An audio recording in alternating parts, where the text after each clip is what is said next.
second graders. I want to thank you guys for all those great, insightful comments about the one and only Ivan on our Google Classroom. Um, I agree with you guys. I think this is Ivan's baseline is somewhere kind of in the middle, because though it would seem that he doesn't have all that much to be happy about other than his good friends, he kind of seems to accept his situation, and it's what he knows. Mac, on the other hand, has a little more control over his situation. He is, after all, the boss. And that probably puts him a little bit closer to the happy side of that happiness continuum, which makes me think that maybe how much control you have over your life might have something to do with how satisfied you are with your life. And Stella, we really don't know that much about. I wanted to point out that I made a little teacher mistake. I neglected one of our wondrous words, which is chest beat. If you remember, Ivan's dad, when he was protecting his family, would beat his chest, and that's something that silverbacks do. It's kind of a threatening, intimidating sound that it makes, and it establishes them as the head of their pack. Okay, so without further ado, because I'm excited to continue reading, let's do it. All right. The littlest big top on earth. My neighbors here at the Big Top Mall know many tricks. They're an educated lot, more accomplished than I am. One of my neighbors plays baseball, although she is a chicken. Another drives a fire truck, although he is a rabbit. I used to have a neighbor, a sleek and thoughtful seal, who could balance a ball on her nose from dawn till dusk. Her voice was like the throaty bark of a dog chained outside on a cold night. Children wished on pennies and tossed them into her plastic pool. They glowed on the bottom like flat copper stones. The seal was hungry one day, or bored perhaps, so she ate 100 pennies. Max said she'd be fine. He was mistaken. Mac calls our show the littlest big top on earth. Every day at 2, 4, and 7, humans fan themselves, drink sodas, applaud. Babies wail. Mac, dressed like a clown, pedals a tiny bike. A dog named Snickers rides on Stella's back. Stella sits on a stool. It is a very sturdy stool. I don't do any tricks. Max says it's enough for me to be me. Stella told me that some circuses move from town to town. They have humans who dangle on ropes, twining from the tops of tents. They have grumbling lions with gleaming teeth and a snaking line of elephants, each clutching the limp tail in front of her. The elephants look far off into the distance, so they won't see the humans who want to see them. Our circus doesn't migrate. We sit where we are, like an old beast too tired to push on. After our show, humans forage through the stores. A store is where humans buy things they need to survive. At the Big Top Mall, some stores sell new things like balloons and t-shirts and caps to cover the gleaming heads of humans. Some stores sell old things that smell dusty and damp and long forgotten. All day I watch humans scurry from store to store. They pass their green paper, dry as old leaves and smelling of 1,000 hands, back and forth and back again. They hunt frantically, stalking, pushing, grumbling. Then they leave, clutching bags filled with things, bright things, soft things, big things. But no matter how full the bags, they always come back for more. Humans are clever indeed. They spin pink clouds you can eat. They build domains with flat waterfalls. But they are lousy hunters. Go on. Some animals live privately, unwatched, but that is not my life. My life is flashing lights and pointing fingers and uninvited visitors. Inches away, humans flatten their little hands against the wall of glass that separates us. The glass says, you are this and we are that, and that is how it will always be. Humans leave their fingerprints behind, sticky with candy, slick with sweat.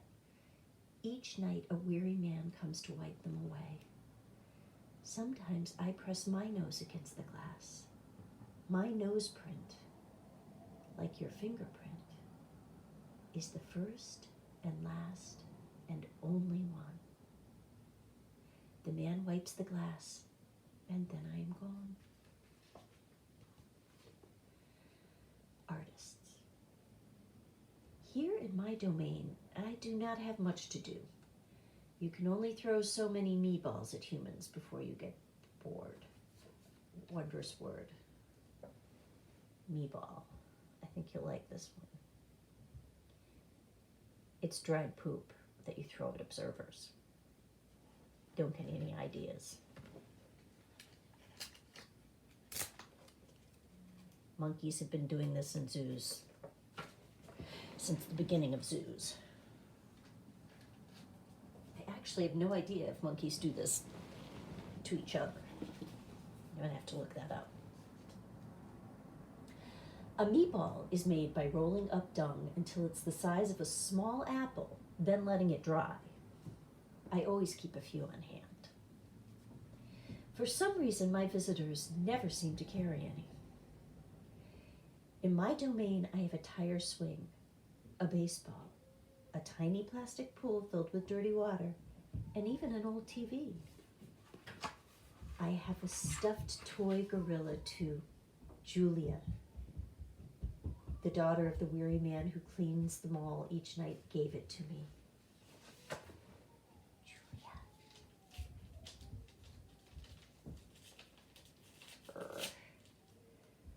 Julia.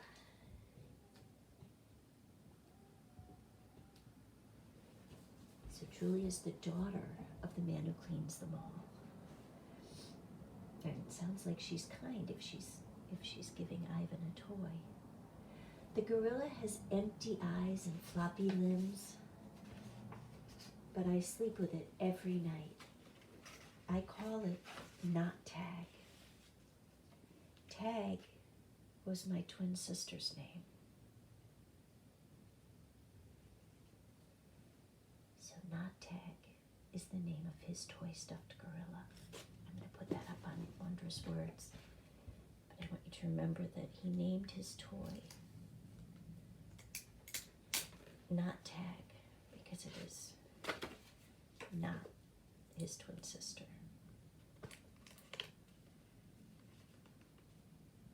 He hasn't seen in a long time.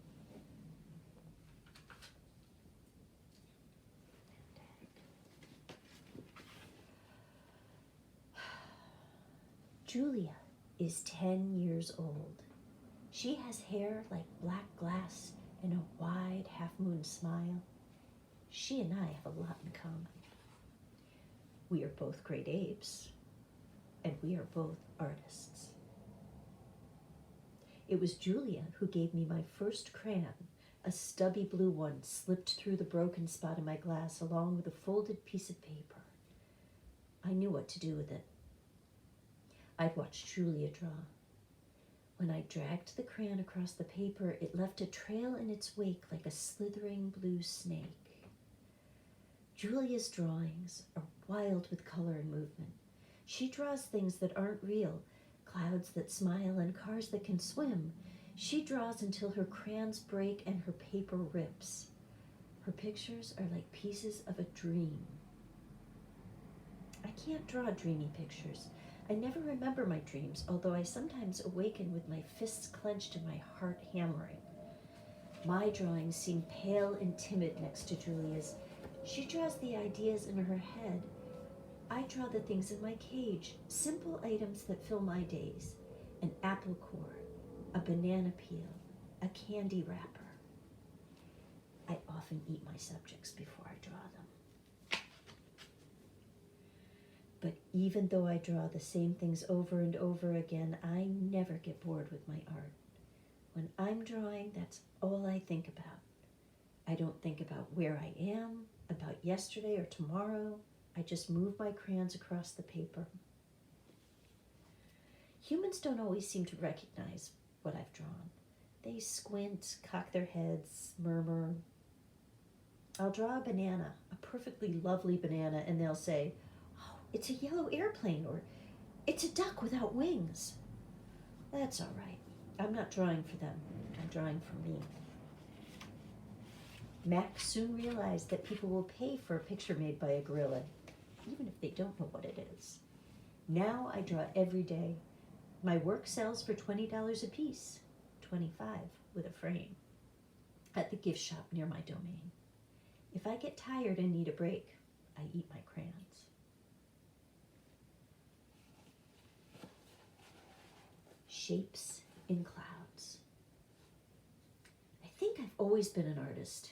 Even as a baby, still clinging to my mother, I had an artist's eye. I saw shapes in the clouds and sculptures in the tumbled stones at the bottom of a stream. I grabbed at colors, the crimson flower just out of reach, the ebony bird streaking past. I don't remember much about my early life, but I do remember this. Whenever I got the chance, I would dip my fingers into cool mud and use my mother's back for a canvas. She was a patient soul, my mother. Imagination. Someday, I hope I can draw the way Julia draws, imagining worlds that don't exist. I know what most humans think. They think gorillas don't have imaginations. They think we don't remember our pasts or ponder our futures. Come to think of it, I suppose they have a point. Mostly, I think about what is, not what could be. I've learned not to get my hopes up. I'm going to stop there for today. I wonder if you guys have any thoughts about how Ivan's feeling. We've learned a little more about Stella. We've heard a little bit more about her, at least. But I think the more that we read, the more is revealed about how Ivan feels about his world and about his life. He's an artist. Isn't that amazing? And he thinks deeply and reflects about his art. I just think he's an amazing gorilla. And an amazing artist. I'd love to see his work. Okay, folks, so give me your thoughts in the comments section. I cannot wait to read them. It's so much fun for me to have this back and forth with you guys about this wonderful, wonderful book. And I will see you later.